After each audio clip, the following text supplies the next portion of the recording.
Welcome back, boss.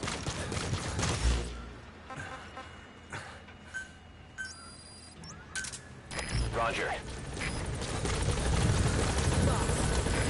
This is B-Quad. Arriving shortly at LZ.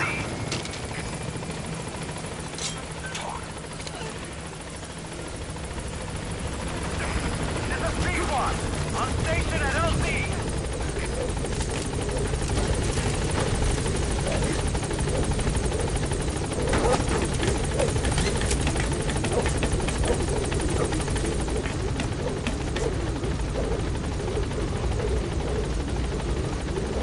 Gaining altitude.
Make contact with the old man known as Code Talker. According to the intel team member you extracted, he knows what the epidemic is and how to treat it. You'll find him in a mansion deep in the valley beyond the forest. He's a high-value target who's probably involved with Cypher's research. This information came at a heavy price, and you can bet security on site is gonna be tight. Watch yourself out there, all right? Make contact with the target, Code Talker, and if the treatment requires it, extract him to Mother Base.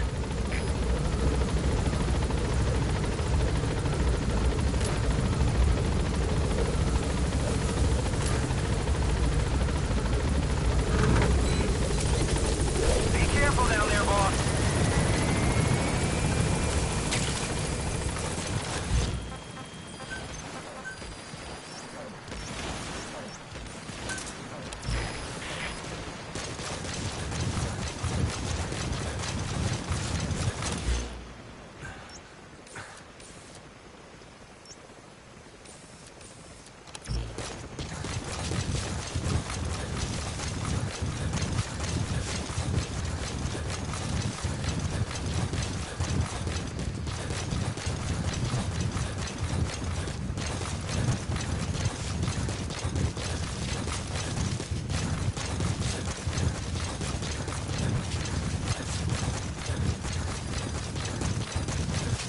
No sign of the enemy.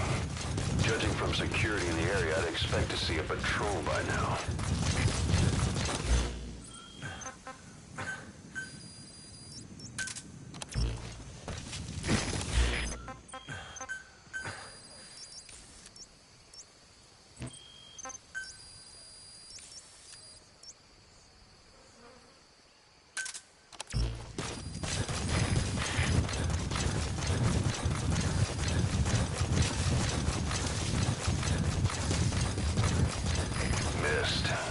Have a bad feeling about this.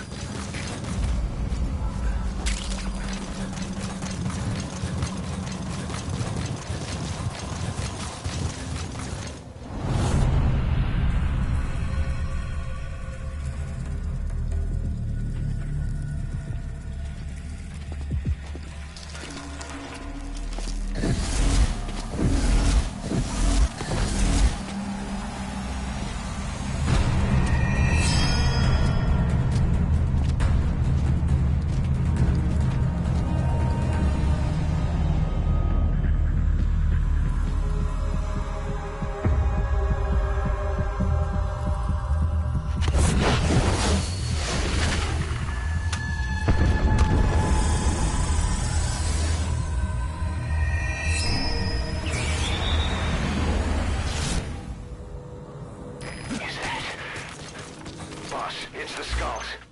Damn it. So Cypher is behind this.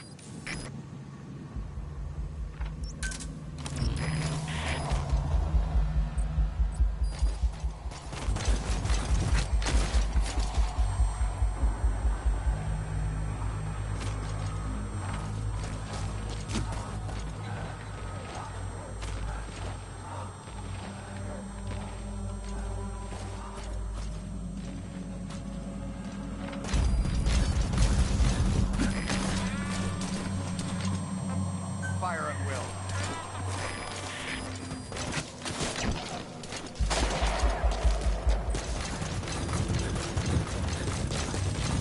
You see that? The sniper vanished into thin air. Just like quiet. If you can't mark them, there's no way to tell where they'll strike from next. Stay on your guard.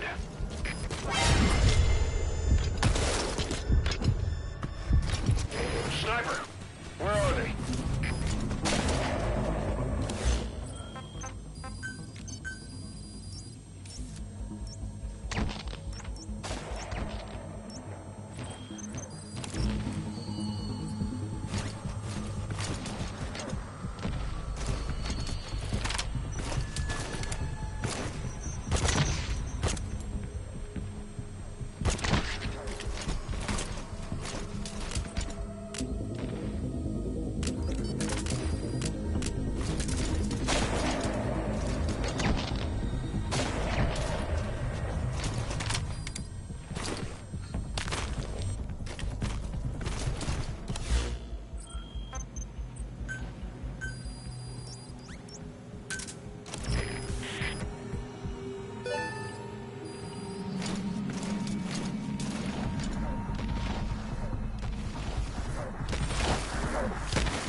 Fire.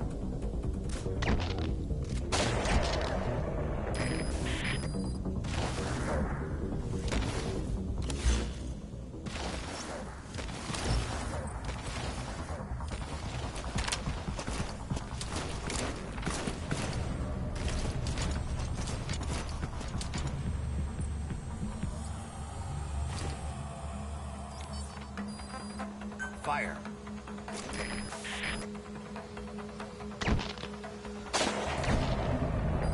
Not good. Don't let your buddy die, Snake. I'm pulling them out of there.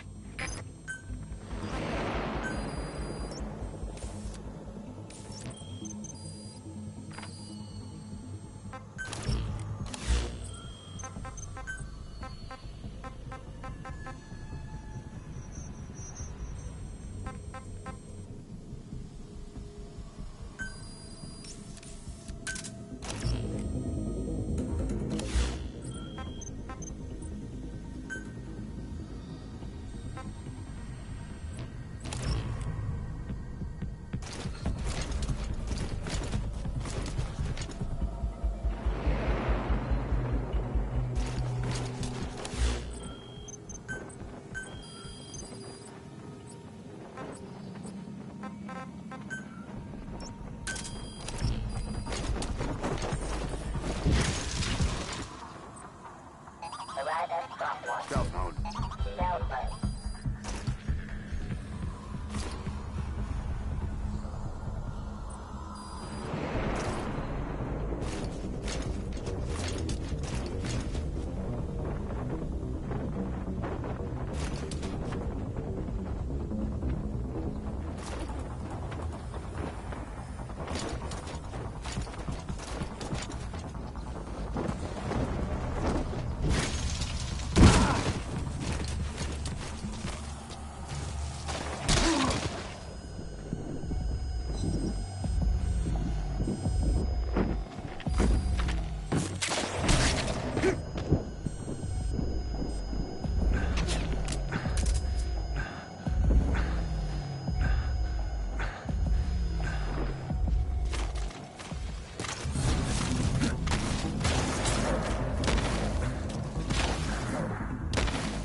just now. You're right at the mansion. The target's close. Be sure to think this through. They're with the PF Zero Risk Security. Looks like they're already on guard. Why don't you try interrogating them? They might know the target's exact location.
iDroid information updated. There's more than one entrance. How do you plan on sneaking in?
been waiting, Tilith. Or should I say, Bedachochale?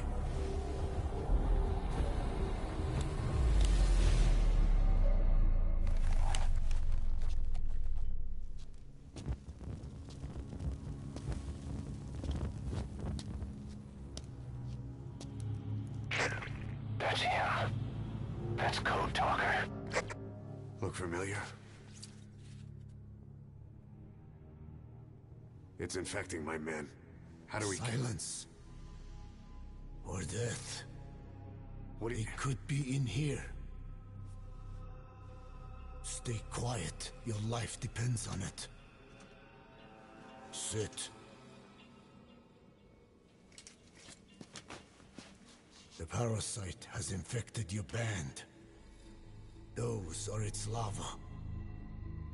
They enter the throat and attach themselves to the vocal cords. They mimic the host's membranes flawlessly. No one can tell the difference. Upon reaching maturity, they mate. Sustained exposure to a particular sound triggers copulation. The resulting larva then feast on the host lungs, killing it. The particular sound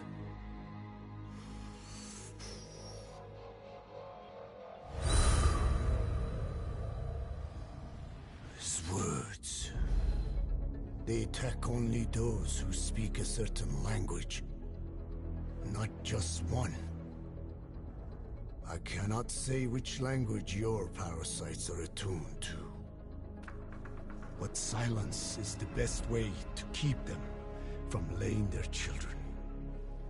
This contains an herb that they dislike.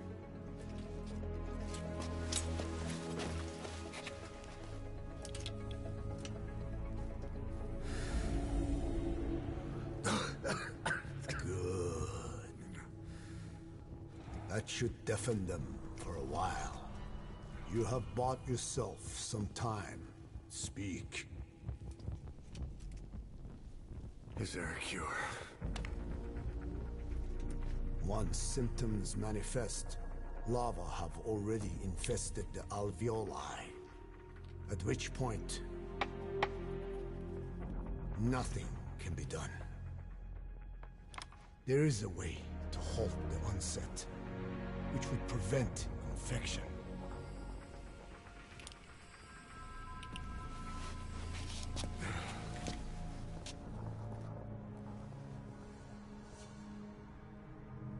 I need your help.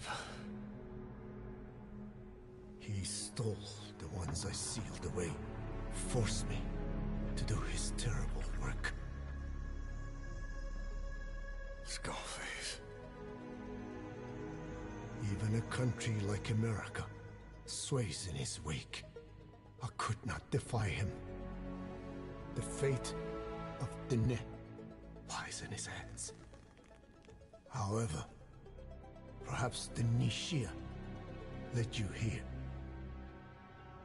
If my children have upset the Hojun of the world, it falls to me to set it right.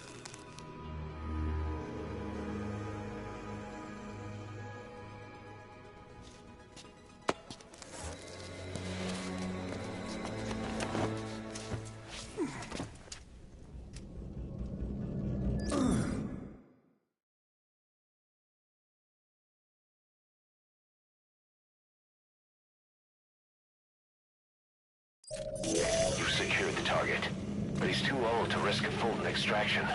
Put Code Talker in the chopper and return to base. He claims they are the dream of every ruler since the dawn of time.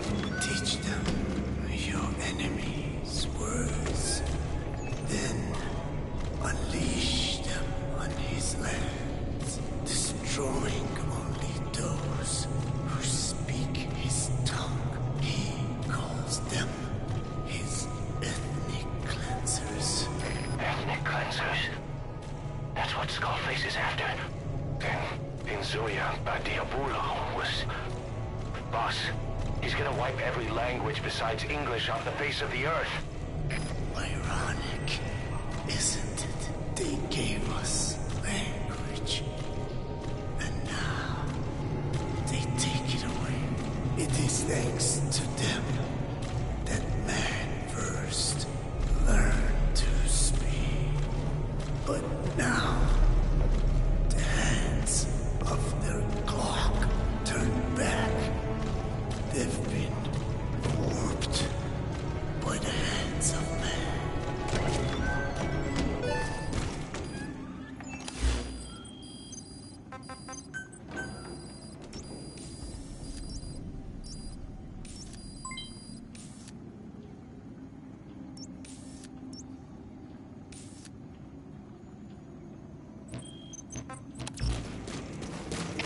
Alle troepen, dit is CFP. Ons het een noodgeval. De voorspan is uitgehaald. Er is vreemde indringer. Alle eenheden. Maak het niet.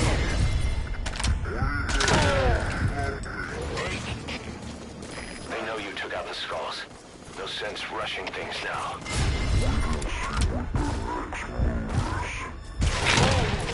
Delta 9, wat voor? Kom in, Delta 9. CFP, dit is Delta 3. Onderskullig. Geen wolken schieten. Oor. Er is CFP, begrijp. Alle eenheden gewaarschuwd. Die vijand kruipt weg eerst. Vind huller, uit.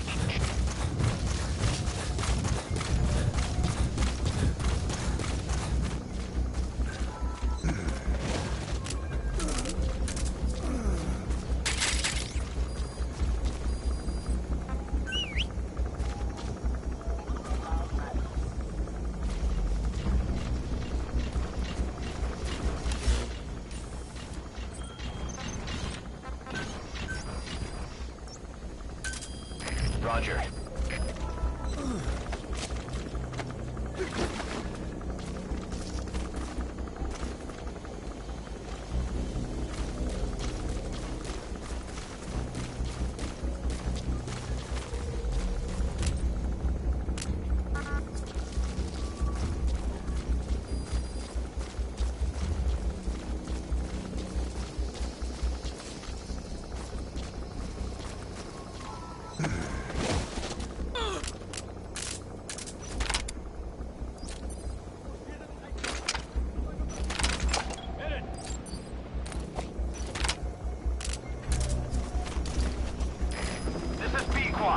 Arriving shortly at LZ.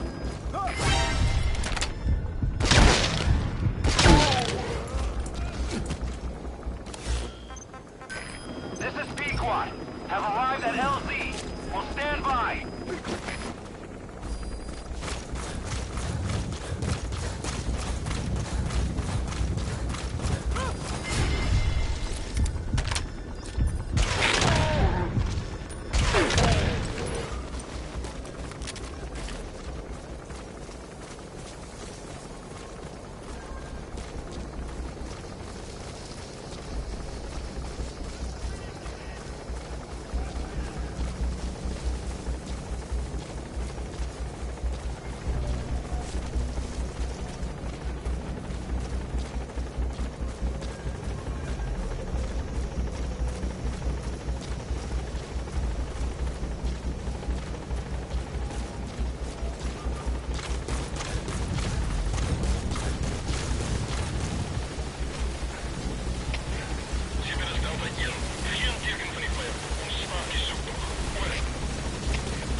complete.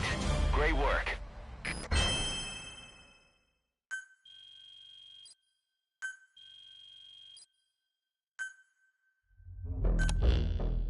Boss, we found the bodies of the two missing Intel team members in Lufwa Valley.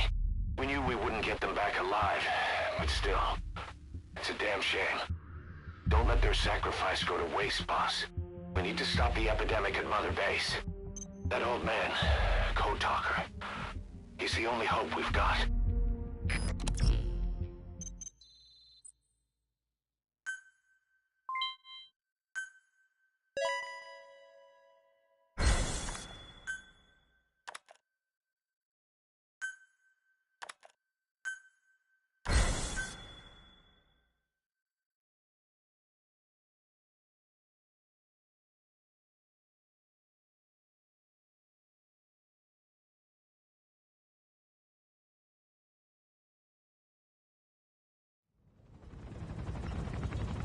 Tell me how to fight it. I hid the answer in a microbe this one carries. It turns the male parasites into females, preventing reproduction. One parasite infecting another. However, it doesn't affect only the parasite. It alters the host as well. Your infection will be contained, but you and your men will also be rendered infertile. That is the price you must pay to regain your speech.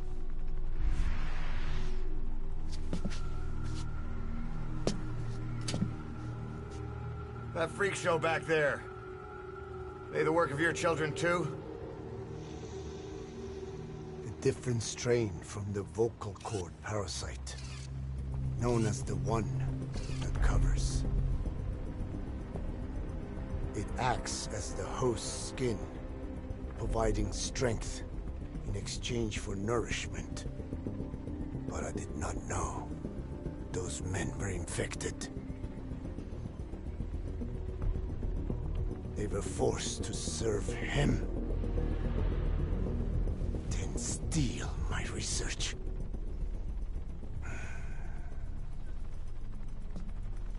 Have you seen one of their vehicles? Big yellow cake. Captured a convoy they were escorting. Cargo's some kind of mineral. What became of it? The metallic archaea? Clouds ahead!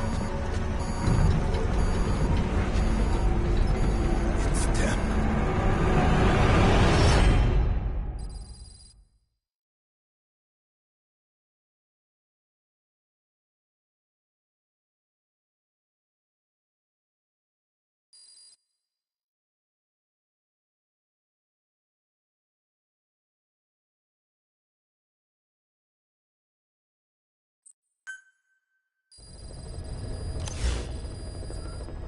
Boss, are you okay?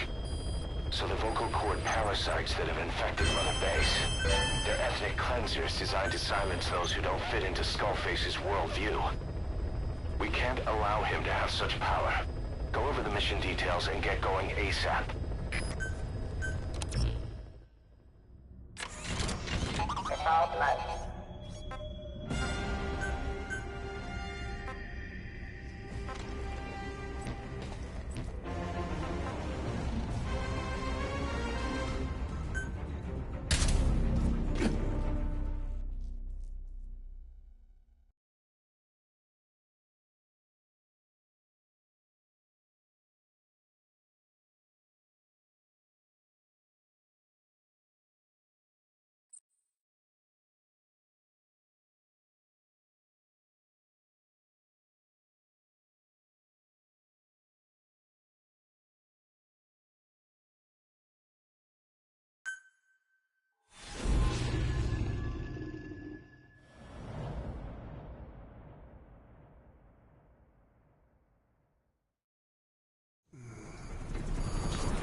okay.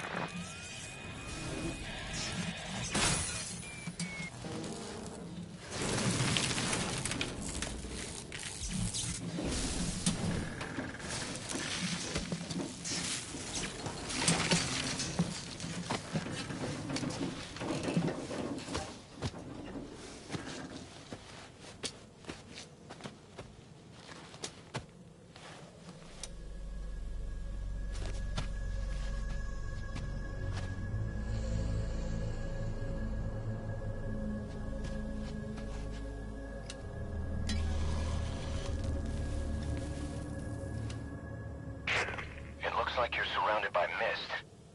The support chopper can't get close to your position right now.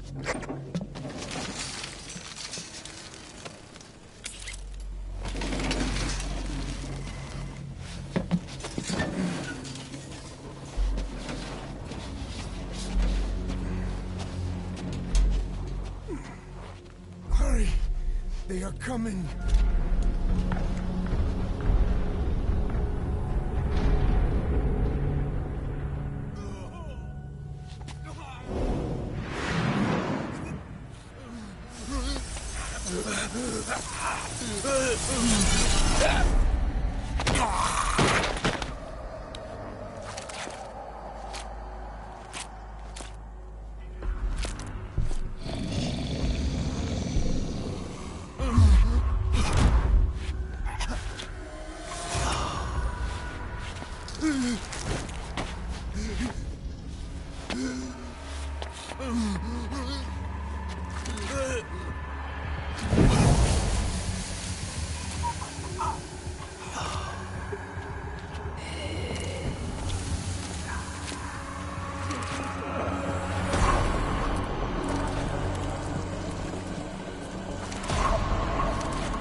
We are their quarry.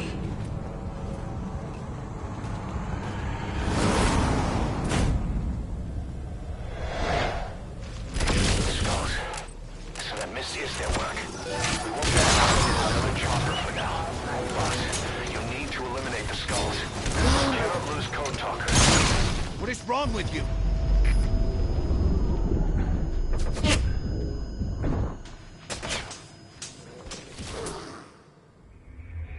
Code Talker is dead. Now there's no hope of saving the infected.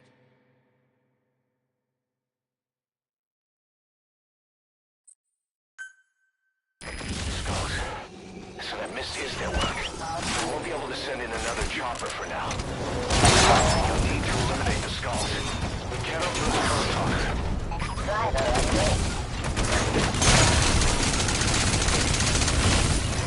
Get too close to that weird gas. It'll disable vehicles and walker gears.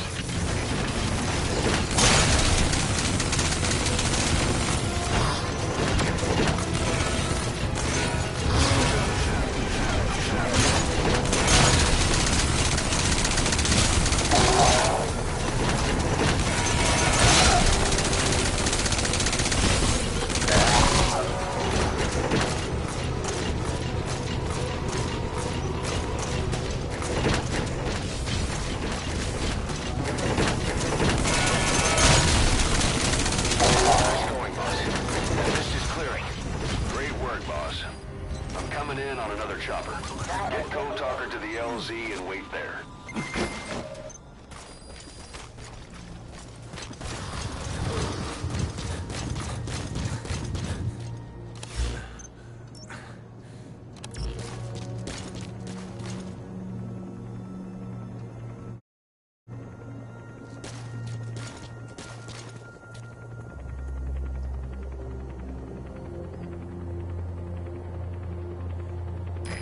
This is B-Quad.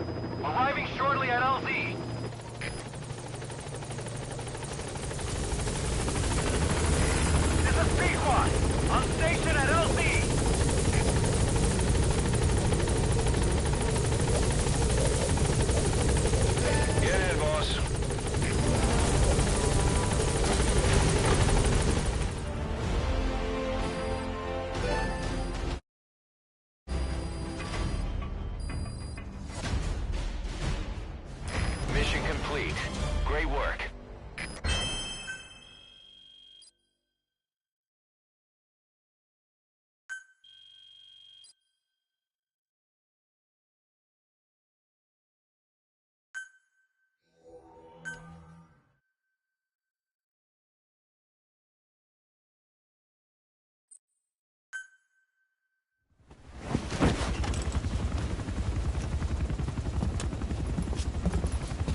Skullface is no longer in Africa.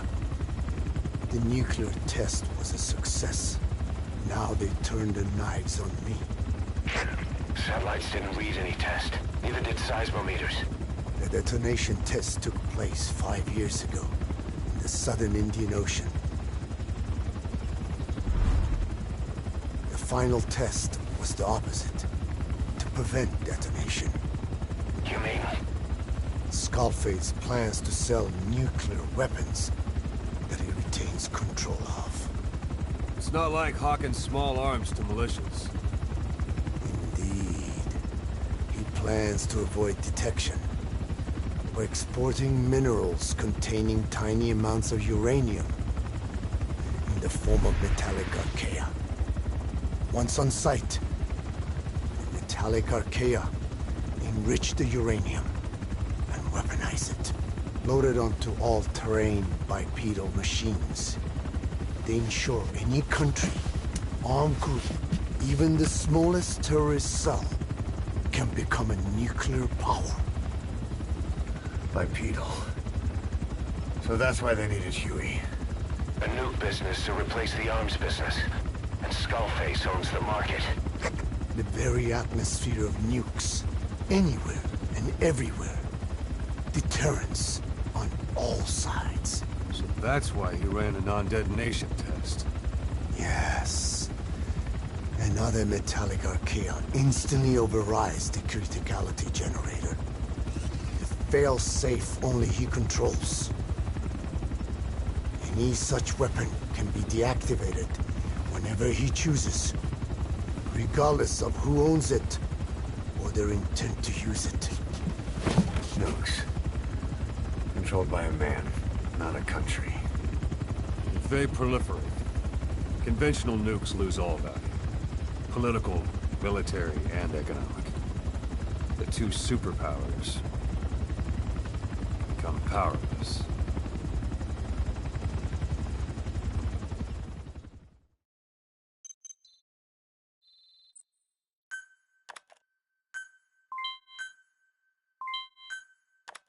The R&D and medical teams have come up with a proposal for a new suit that applies Code Talker's research, the Parasite suit. Apparently, it can recreate some of the Skull's unusual abilities. But in order to use those abilities, it needs parasites. If you want to wear this suit, you're going to need to get a hold of parasites by extracting skulls.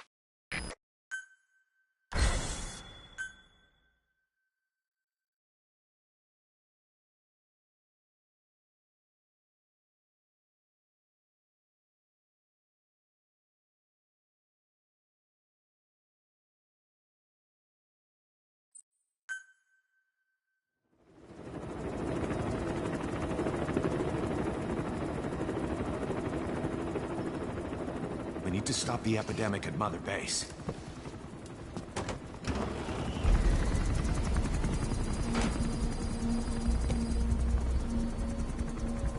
About the pathogen spreading through Mother Base, what's your opinion? Textbook symptoms of vocal cord parasite infestation. And judging from this casualty list, it is the Kikongo strain. Meaning, a breed of parasite that triggers symptoms upon detecting pronunciation specific to Kikongo.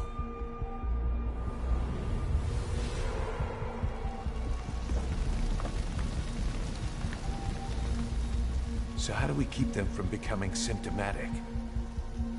Use this.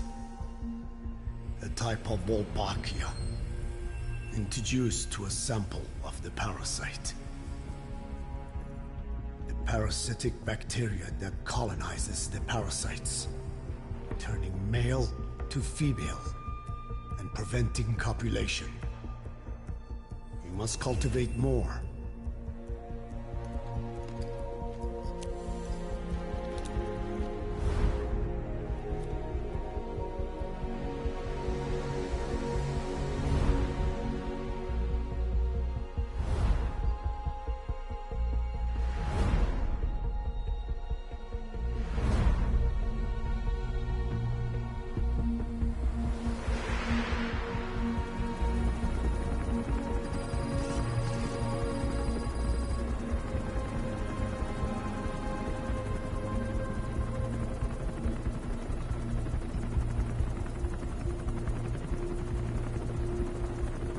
Thanks to Code Talker, we've managed to put a stop to any new vocal cord parasite infections.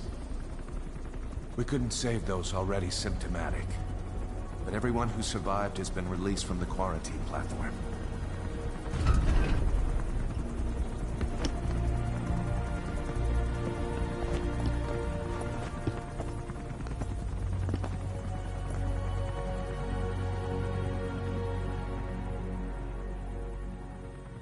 Skullface will pay for this.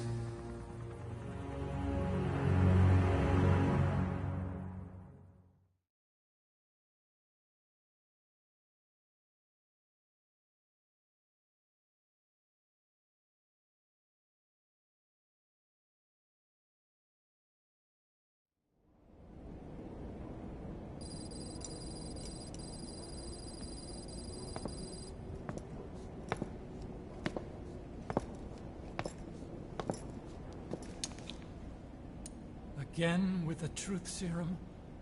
What are those legs made of? Titanium? All the way to the femur.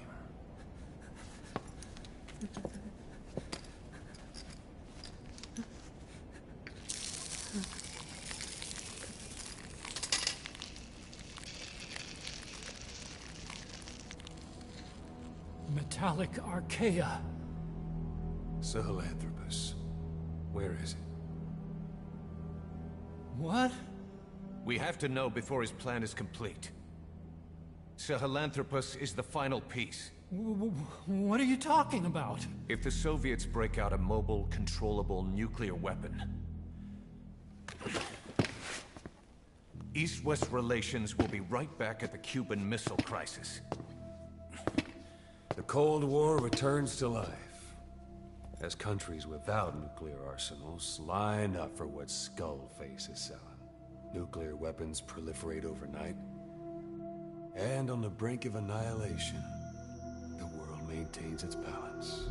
But we know this is all just a shield, a ruse. The cleansing parasites are what matter most.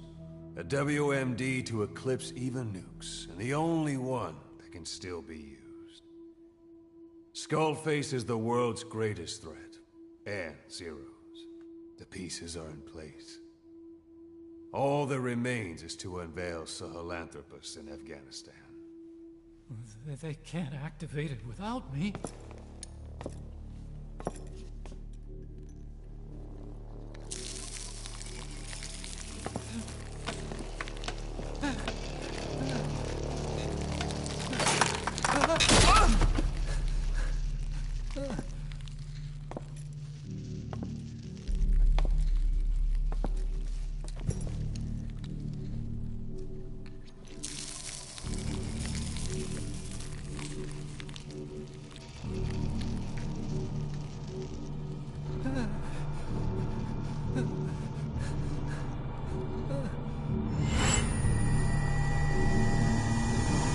Okay, B-Zero. Sahelanthropus is beyond the Soviet base camp, in a lab built by the Soviet philosophers. That's what you're looking for. But I have no idea how he's controlling it. It wasn't designed to accommodate a human pilot.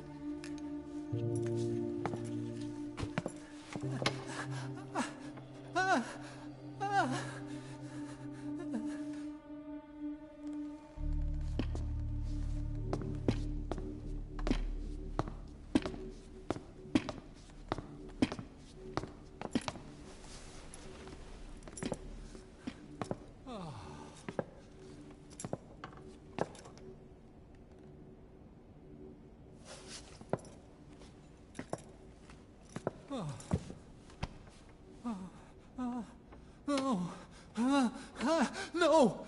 No! Wait!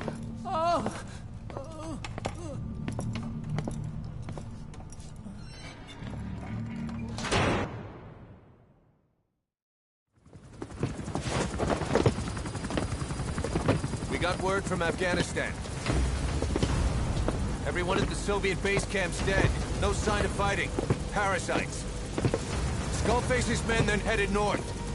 The target is OKB-0.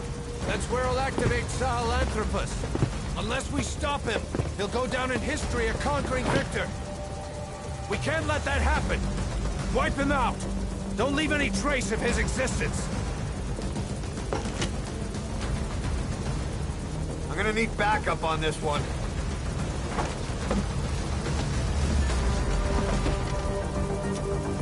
You'll rendezvous on site.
About the pathogen spreading through Mother Base. You've seen everything we've got on the outbreak. What's your opinion? Textbook symptoms of vocal cord parasite infestation. And judging from this casualty list, it is the Kikongo strain, meaning a breed of parasite that triggers symptoms upon detecting pronunciation specific to Kikongo. So our Kikongo-speaking staff are at risk? Quite so. He's right. All the victims do speak Kikongo. So they can survive if they just use another language? There is no guarantee. You're only dealing with the Kikongo strain. Other language strains may be present. You well know he was teaching them languages from all over the world. The Devil's House. Nzoya Badiabulu. There is no way to know how many strains he has at his disposal. So how do we keep them from becoming symptomatic? You mentioned using microbes. Use this. A type of Wolbachia. Introduced to a sample of the parasite. Wolbachia? A parasitic bacteria that colonizes the parasites, turning male to female and preventing copulation. You must cultivate more. What have you done with the infected bodies? Cremated to stop the spread of infection. But we did keep a few for study. Good. Take this sample, grind it to a pulp, and introduce it to the larvae now nesting in the dead. The Wolbachia will multiply rapidly within those larvae. They're soldiers, not some petri dish.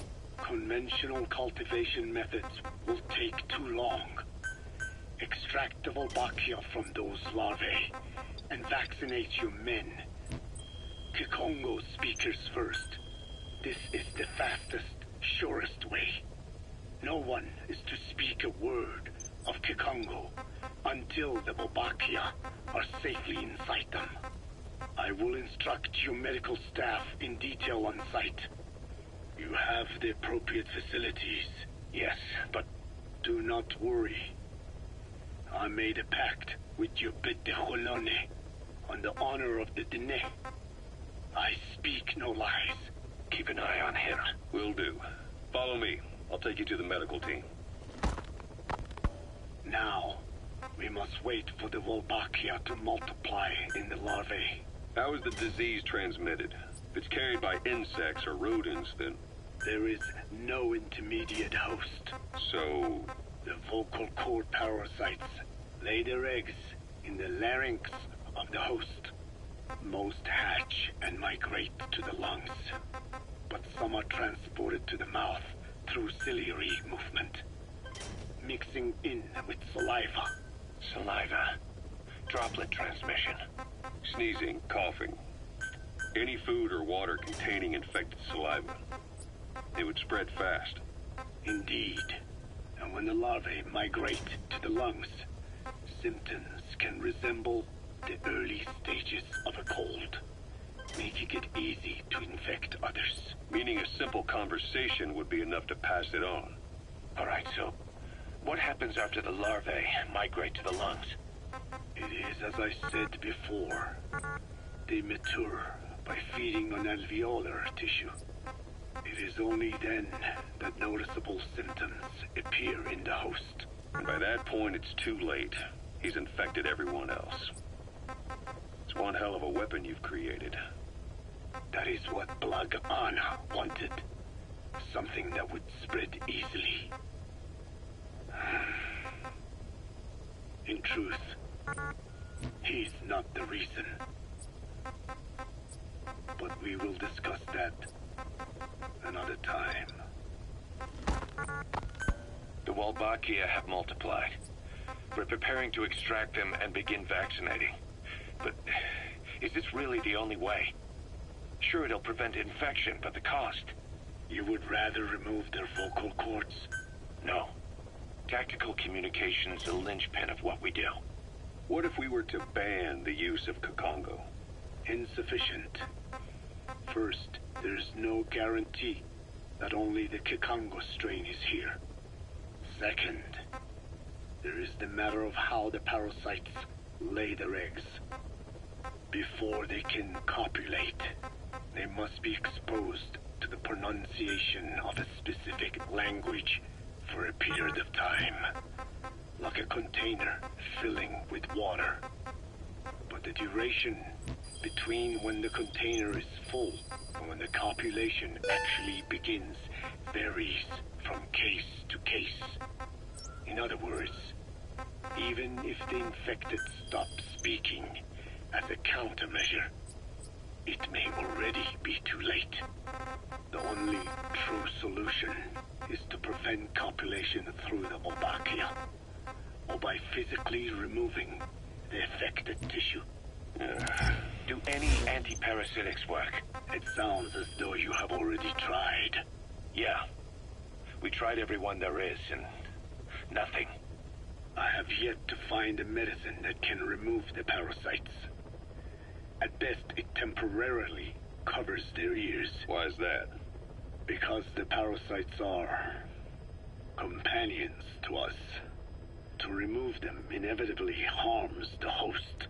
Companions? More than you think. And this is why the human immune system cannot eliminate them. We've inoculated the staff with Walbachia to keep them from becoming symptomatic. That should also contain the infection. How did this happen in the first place? It has to have been a Cypher spy within our ranks. If this is so, then why the Kakongo strain? If their intent was to wipe you out. Skullface said the remaining English parasite was close to the boss. If this latest strain was his doing, he wouldn't have tipped his hand. It is possible someone brought eggs onto the base without knowing. Stuck to their shoes, clothing. Well, that makes the most sense to me. And where did the eggs come from? You mentioned that your boss visited Nzoya Badiopulu. Sure, but his gear's disinfected immediately upon return. Then he was not the carrier. And not just the boss. All staff dispatched to high-risk regions were quarantined on the flight back. When the symptoms first appeared, we checked and disinfected all equipment used up to that point. Any and all prisoners, soldiers, materials, and animals extracted during missions were also quarantined. So, that just leaves... I have seen children around here. Where are they from? All over. Some were being held hostage at a mine. Then there were the troublemakers at Bwala Yamasa. Bwala Yamasa? Yeah. Their clothes, their things. Did you burn them? They're just kids. We couldn't. And besides, not one of them's shown symptoms. The parasites don't infect prepubescent hosts. Their vocal cords are not fully developed. Well, if infection doesn't occur in children... It is possible they carried eggs on their clothes, and the infection spread from them. Check the kid's stuff. I doubt there is any trace left by now. But if there is, some of those kids must be close to hitting puberty. How could we have missed this? The name Bwala Yamasa got quite a reaction from you. I'm guessing the Kikongo strain was released in that village. Cypher used that region to experiment with vocal cord parasite transmission. The Kikongo strain. The settlements around the refinery upstream of Bwala Yamasa were the proving grounds. They would infect one villager, then record transmission speed. Dangerous work. If they failed to contain the infection, it would slip into the surrounding regions. At which point the world found out about the parasites, making them useless as a weapon. Incredible they'd risk such a thing. The test site was densely populated too. A terrible place for such experiments. No doubt, they thought burning everything would wipe away all traces. The settlements were covered in oil anyway. Who would wonder if one day they caught fire? And so it did. They burned it all. Living and dead. Those remains. But they miscalculated. Transmission speed was far faster than anticipated. It may have been the temperature, or hygiene standards, or perhaps the parasites reacted quickly to Kikongo. Whatever the reason, nearly all villages were swiftly infected, and the settlements reduced to mounds of corpses. Making matters worse, the dry season was ending. When it came time to burn the village, the Moneni River had swelled. Many of the bodies were waterlogged. Meaning they didn't burn completely. The corpses still contained viable eggs, and the larvae washed downstream. And when the people downstream drank that water... That marked the end for Bwala Yamasa. I learned all of this at the mansion. I warned him of the risk of eggs getting out. And? We are prepared for any eventuality. I get it. Putting the oil field back online. The oil leaks, saner. They plan to pollute the river, prevent the spread of infection. But the oil flow was stopped. At downstream, the people of Masa village started using the water again. The PF soldiers deployed at the village were locals, spoke Kikongo. They were infected, and the kids survived. I've heard enough. And who stopped the flow of oil? Don't. We did. That confirms it. The source of the Kikongo strain infection was Masa village. And the children brought it here. It is no one's fault. There is no blame to be cast. The parasites, they were tested in other regions? Their physiology requires that they be tested under varied conditions. Another test site was in Afghanistan. So it was the parasites there. Both the Pashto and Tajik languages are spoken in the mountains of Afghanistan, and population density is low. Ideal testing grounds for how accurately the parasites target only the specified language. It is also relatively easy to prevent the spread of infection. And the results? The first test, I am told, was a success. Once the Pashtun Mujahideen were infected with the Pashto strain, they were all but wiped out. The Hamid fighters at Smasei Fort. It was doubly successful. No Tajik Mujahideen or Soviet soldiers became symptomatic. So the parasites proved to be effective. What about the second test? Also supposedly a success.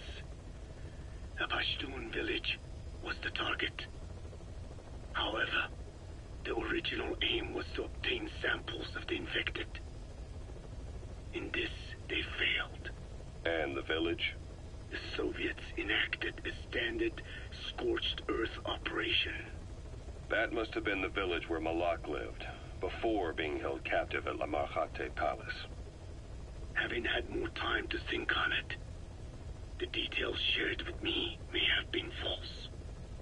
They are madmen who would do anything to cover up the truth. They certainly seem to like tossing their problems in the fire. As a boy, Skullface's life went up in flames. Perhaps that is what fuels his fixation with fire. Your Wolbachia stopped the infection all right, but I still don't get it. How can a few bacteria change males to females? I know they're only bugs, but... It is not such a rare thing in the natural world. Many insects and nematodes are infected with Wolbachia.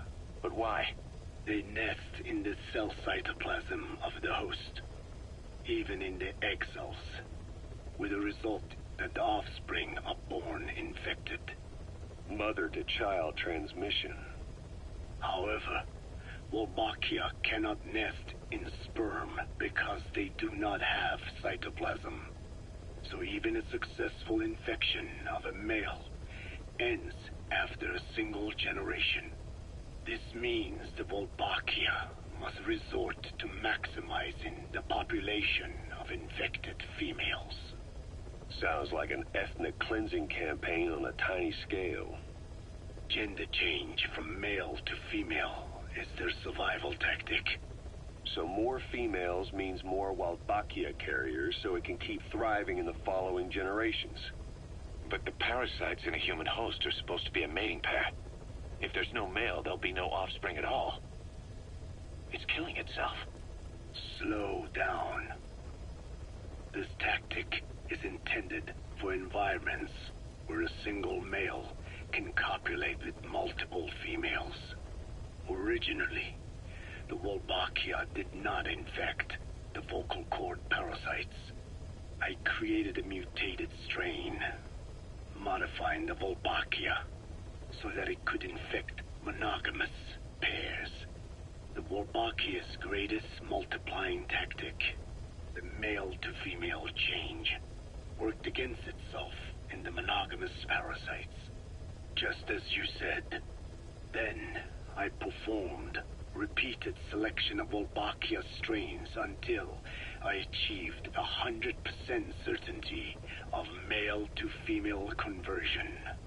Creating female-female pairs, unable to reproduce. And you say the Wolbachia affects the host of the host, that is, us, cutting off our means to reproduce? It is almost certain. Of course, we will not turn female. After all, mammals possess no natural gender-changing function. But some Wolbachia strains can cause cytoplasmic incompatibility in the host. Is that some cell deformity? Put simply, it means the altered sperm of infected males kill the female's egg on contact. And that's happened to us? Yes. And yet, what occurs in humans is not just simple CI. To date, there are no cases of Wolbachia affecting humans. The fact that this strain causes this effect, is it the vocal cord parasite's affinity with humans? I do not know enough to say for sure. So the parasite warps the host. Reminds me of what Skullface said. It is the way of all organisms to create their own optimal environment. Just look at you and this base. Organisms that cannot do this are doomed to extinction.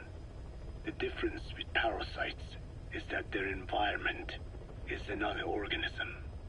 That creates a connection between life and life. Parasitism, symbiosis, or death. In this way, the host too is challenged to adapt. About this OKB-0 Emmerich was talking about. Its location and features match the citadel in the mountains northeast of the Soviet base camp. Built during the time of Alexander the Great, it was left in ruins following one of Genghis Khan's campaigns. Its occupants changed time and again due to war, and it was expanded on more than one occasion. Ultimately, it fell into the hands of the Soviet philosophers. The Soviet army was using it as the headquarters of its Afghan invasion force. But it would seem that Skullface's connections with the philosophers gave him license to develop Sahelanthropus there. And that's what Emmerich was doing at the place, before he got the axe. But OKB is a designation the Soviets use for weapon design bureaus. There's no way they'd have one of those in Afghanistan. And, in principle, the numbers that follow OKB are always integers above 1. There is no 0. Perhaps this was a secret facility of the Soviet and Chinese philosophers dating back prior to World War II. Though it's more likely Skullface just picked a fake name that more or less fit the Soviets' pattern. He doesn't go there often, but he sure as hell won't miss this. They use the heliport on top of the tower for his visits. Start by heading for the heliport. Then wait for your chance to make contact with Skullface. It seems Sahelanthropus's armor is made from depleted uranium. That offers some serious protection. The U.S. military is planning on using it for its main battle tanks, too. Maybe that's where Emmerich got the technology. Uranium? They're using nuclear fuel for armor now? No. What they use for nuclear fuel is uranium-235, which is extracted from natural uranium. Depleted uranium is a byproduct of that process. Sort of like the leftovers, I guess. The garbage. Uranium-235 makes up 0.72% of natural uranium, whereas depleted uranium contains only 0.2%. What are the benefits of using it for armor? It's a pretty short list. Uranium's a heavy metal, like lead, meaning it can hold a greater amount of kinetic energy. But it also boasts a hardness closer to tungsten. That makes it an ideal material to use for, say, armor-piercing ammunition penetrators. But it's not the best choice for armor. Its volume is less than that of ceramics, but for an equal weight, you could end up with less protection. So why use it then? According to Emmerich, it came down to him being unable to source ceramics technology from a manufacturer. Plus, given that it's an upright walking vehicle, he wanted to reduce the bulk of certain areas.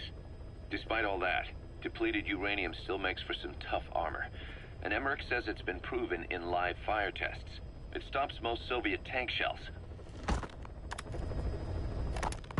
Code Talker, what are the metallic archaea? Volcanic craters spewing sulfur. Water hot enough to boil your skin off. Ocean depths of 800 plus atmospheres. Wastelands radioactive enough to kill you where you stand. There are groups of organisms that survive despite. No. Because of living in such environments. I've heard about them. Extremo... something. Extremophiles. By selecting certain species, then subculturing and repeatedly modifying them, I created a metallic offspring of pure archaea. They subsist on metals rather than organic matter. And some of them even consume uranium? Yes. Uranium enrichment archaea metabolize only uranium-235. As a result, they produce weapons-grade enriched uranium. How is that possible? Consider how plants fractionate carbon isotopes when they conduct photosynthesis. Nature possesses abilities beyond our imagination. So it was archaea that brought down your chopper? Corrosive archaea, yes. They oxidize metals, feeding off the energy in the electrons they receive. What became of the wreckage? We had the R&D team retrieve samples for study in airtight plastic containers, of course. Prudent. We shall extract archaea from it in good time. They should help you fight back against Black Anna. Any chance we could start now? It doesn't have to be a lot. I might just have another use for them. If it's only a small amount you need. That's fine. I'll get the R&D team to assist. Let's go. South Africa was previously suspected of developing nuclear weapons. It already had a conspicuous presence at the UN because of apartheid and its armed expansionism. But when neighboring Angola and Mozambique became socialist countries in '74, South Africa felt hounded into a corner. So it accelerated its nuclear program to protect itself. 3 years later, the Soviets discovered a test facility, and 2 years after that, an American satellite observed a flash in the southern Indian Ocean. It said this was South Africa conducting a nuclear test with the help of a certain ally. Skullface used the situation in South Africa to get this ally to lend a hand. They both wanted nukes, so it was a mutually beneficial relationship. On the surface, anyway. I figure South Africa started getting serious about nuclear weapons production in '75. In '74, the government was still able to get by with bluffing that it had a nuclear arsenal. But the year after, word spread that an independent armed group in the Caribbean was crushed by Cypher for possessing a WMD. That's right, boss. What happened to you and your men was the reason South Africa decided to push ahead with nuclear development. A force independent of any country getting its hands on a nuke. That was a threat to the existence of countries everywhere. It wasn't just South Africa. Your presence pushed a lot of countries to get nukes. The world was scared of you. You were a threat to more than just the Cold War. If nations are gears in a machine, you had the power to smash them loose and watch the whole world grind to a halt. Emmerich uses externally powered legs of his own design. It's bionics technology, a product of the U.S. military's failed attempt to develop a powered exoskeleton. All the wearer has to do is apply a little force, and the actuators continue the movement in that direction. But his legs are unique. Instead of using a hydraulic mechanism, the actuators run off metallic archaea. That increases the actuator's reaction speed and also enables him to lock and release the joints at will. The legs are a nifty little gadget, but they have two clear weaknesses. First, they're dependent on external power, maybe because he built them knowing he couldn't leave his lab. There's no internal battery. That's why they won't work if they aren't plugged in. Second, and this is more than just a weakness, the legs are directly connected to his bones. Could be to minimize signal loss in the orders output to the legs and the drive response from them. Either way, Emmerich has used bolts to attach load-bearing parts directly to his femurs, probably by mimicking surgical treatment for compound fractures and the like. But the end result is those legs and his body are fused together, and that appears to be how he's able to move them so precisely. But that also means that any shock to the legs would be delivered right to his bones by way of those bolts. The same is true if he encounters the corrosive metallic archaea. If the corrosive archaea ate into the exposed bolts, they'd reach the endoskeleton parts and eat through them too in the blink of an eye. The doctor's bones are full of holes to accommodate all the bolts. They're like sponges. If he were to lose the reinforcing parts, even the tiniest bit of force or weight would snap his bones. So when I dangled those corrosive metallic archaea in front of him, he realized straight away what would happen. Life wouldn't be worth living if he lost those legs of his. I'd bet that is what the doctor fears the most. I just helped him imagine what it would be like. Thanks to that, I got the information we needed without either of us getting hurt. You know how he is. He's probably already over the shock. The better you know your adversary, the easier it is for you to get information from them. And vice versa.